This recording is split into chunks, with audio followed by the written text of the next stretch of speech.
Assalamualaikum. Selamat petang. Apa khabar warga Farmasi Duyung?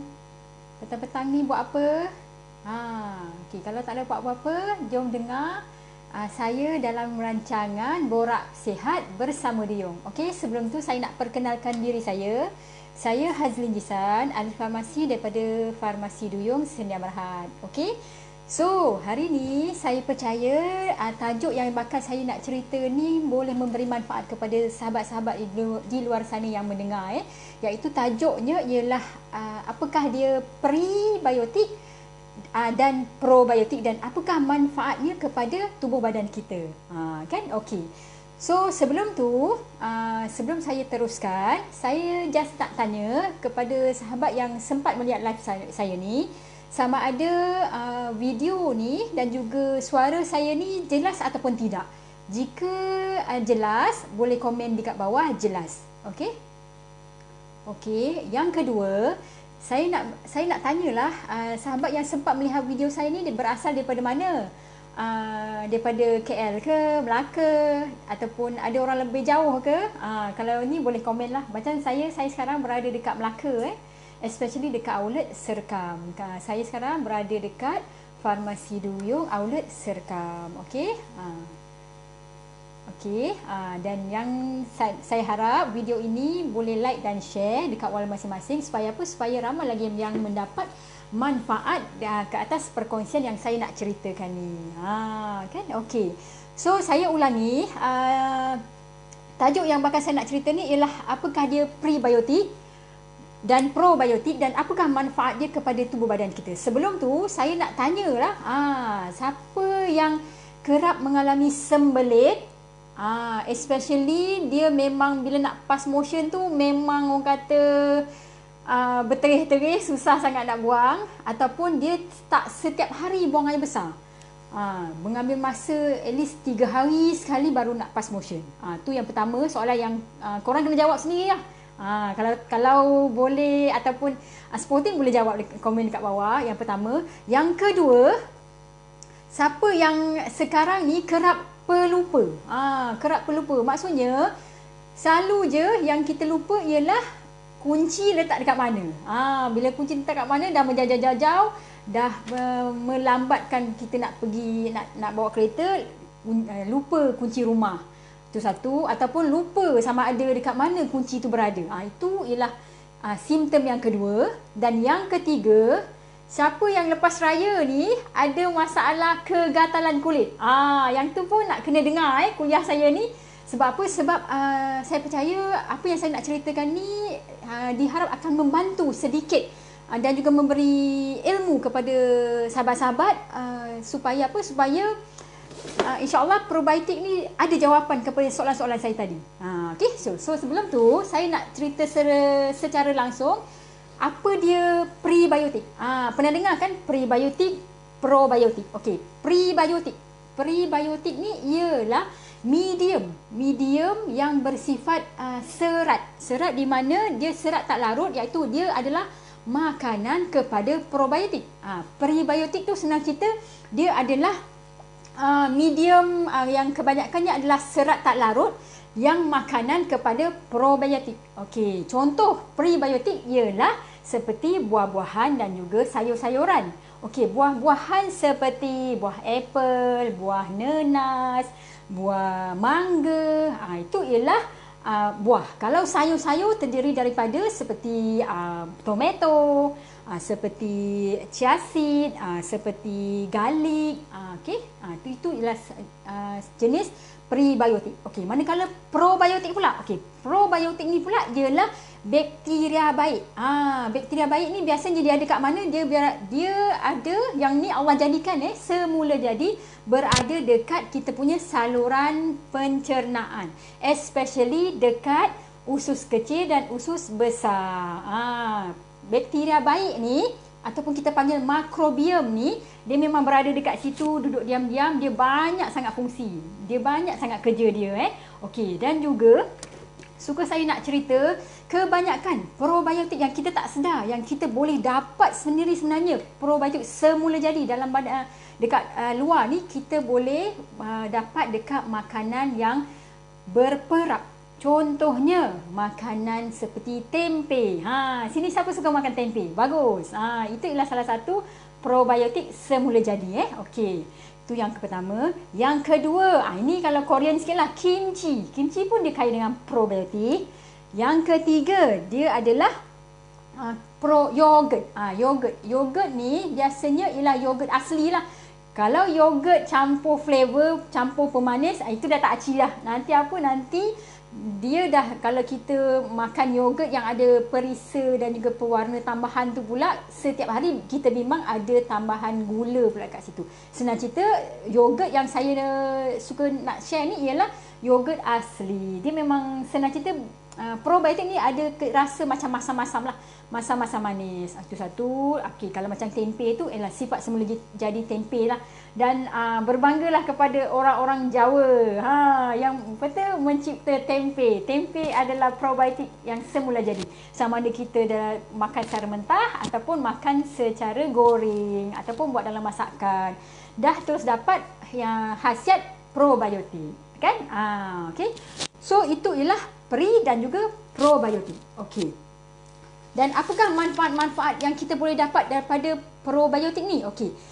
Sebenarnya bakteria baik ni dia memang hampir 80% yang ada dekat saluran kita punya pencernaan ni, fungsi dia banyak. Okey, saya boleh cerita, saya nak share dekat sini ada 8 fungsi asas yang probiotik ni buat kerja, yang bantu kita.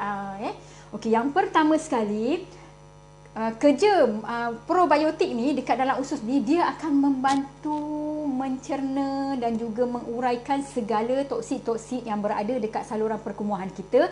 Jadi kita dapat membuang secara bagus. Jadi sangat bermanfaat kepada siapa yang menderita sembelit dan juga masalah buasir. Okey, so sekarang ni depan ni kena cari probiotik ni. Sebab apa? Sebab kerja probiotik ni yang first kali dia bagus untuk membuang toksik dan juga melancarkan perjalanan atau perlawasan buang air besar sahabat-sahabat semua. Itu yang kerja dia yang pertama.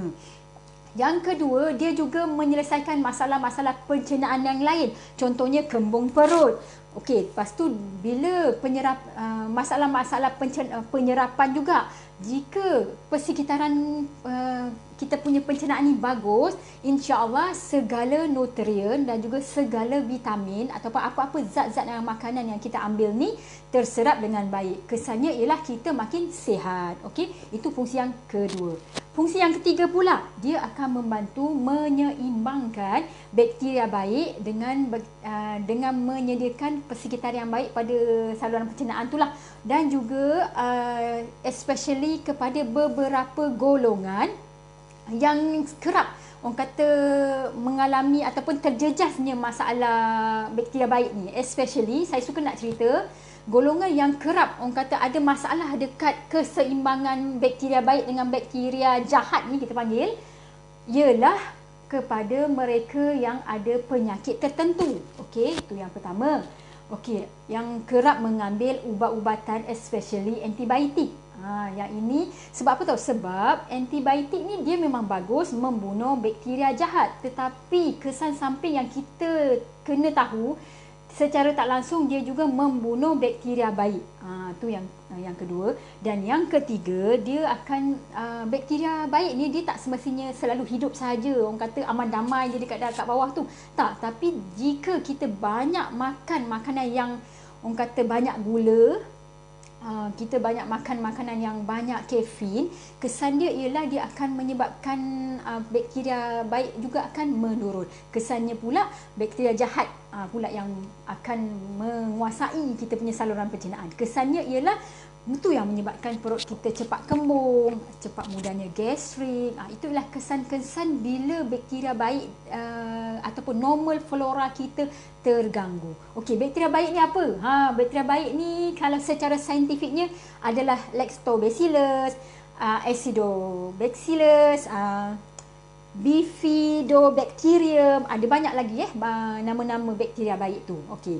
So sekarang senang cerita, kita nak cuba usaha untuk membantu kita punya saluran pencernaan ni untuk persekitaran normal flora yang baik. Untuk apa? Untuk kesihatan kita lebih bagus. Okey. Itu ialah yang manfaat yang ketiga. Okey. So manfaat yang keempat pula. Yang keempat ni, okey, kita bakteria baik ni dia akan, bila kita punya pencernaan bagus, sebenarnya untuk pengetahuan sahabat-sahabat semua, pencernaan ni ataupun saluran pencernaan ni dia ada kaitan dengan kita punya otak. Okey, cuba sahabat-sahabat fikir, kalau kita ni ada masalah sembelit, ada masalah orang kata angin, benda tu mesti akan menyebabkan kita risau dan juga kita runsing.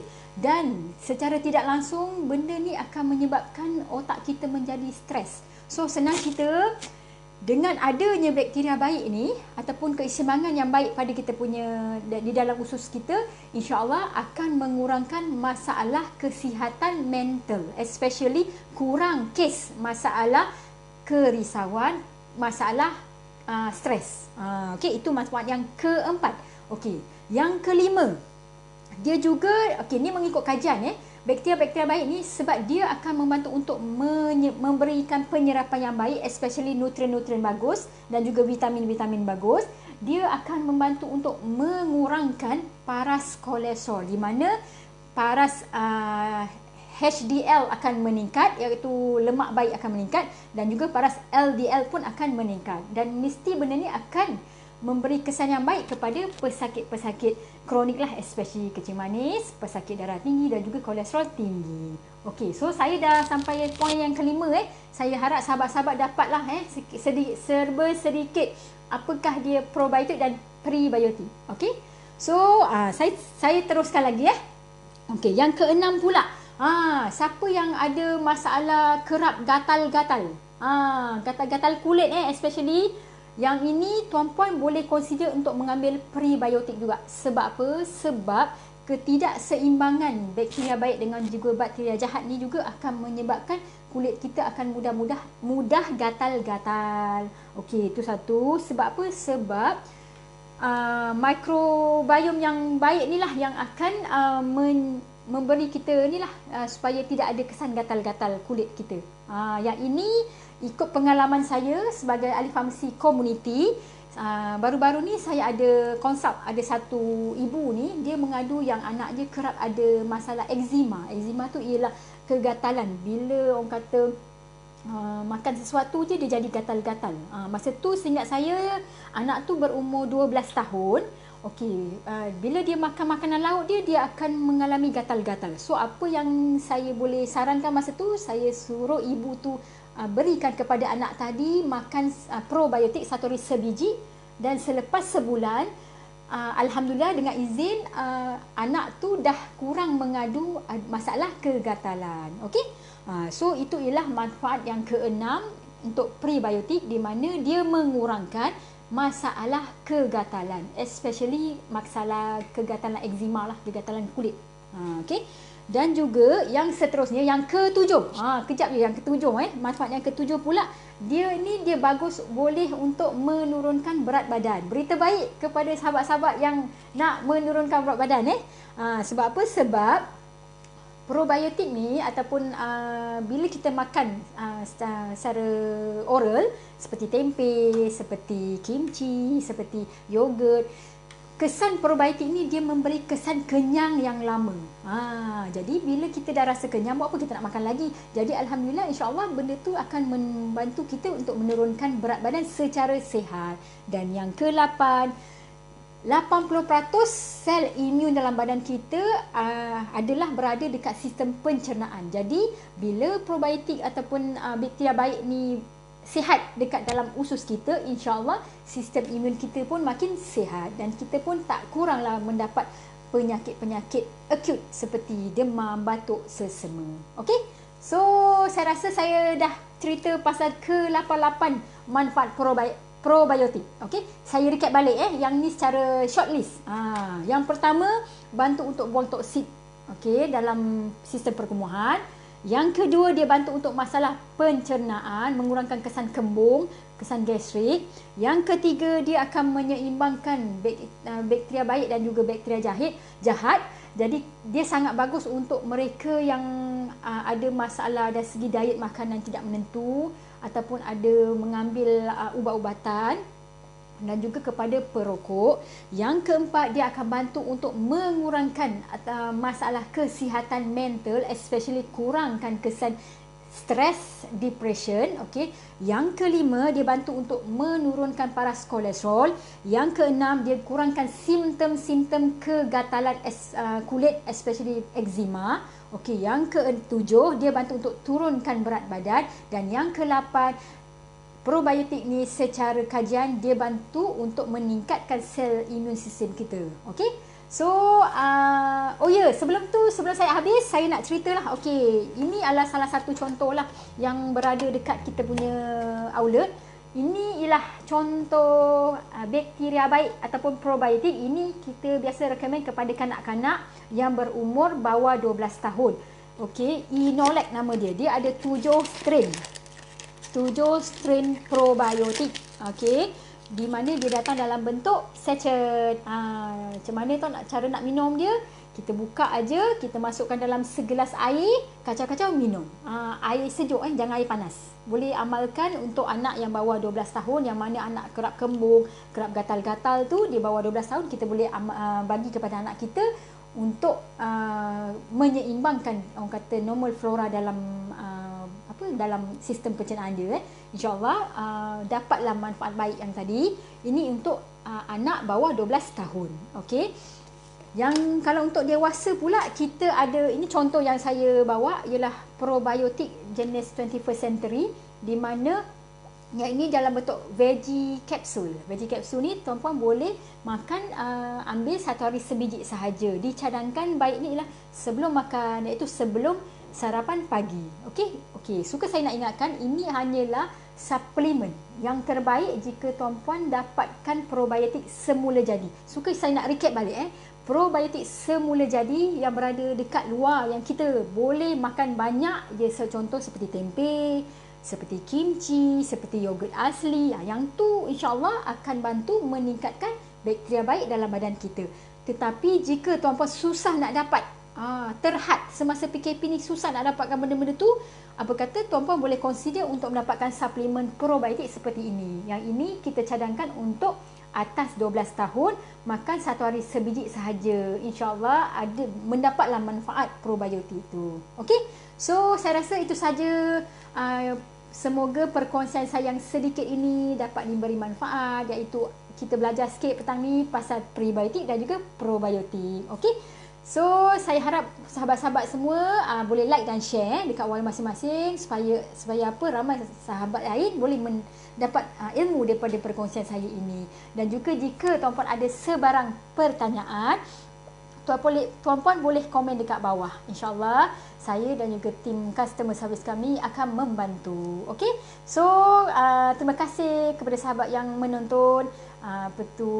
Semoga sihat dan selamat. Saya doakan semoga kita berada di dalam lindungan Allah, dan juga kita dapat tabahlah dalam menghadapi masa-masa akan datang ni, semasa musim PKPB ni dengan tenang, insya-Allah. Okey, so saya dah nak habis dah ni. Terima kasih sahabat kerana menonton. InsyaAllah kita akan berjumpa lagi pada kuliah akan datang. Ingat, anda sihat, kami gembira. Assalamualaikum. Terima kasih.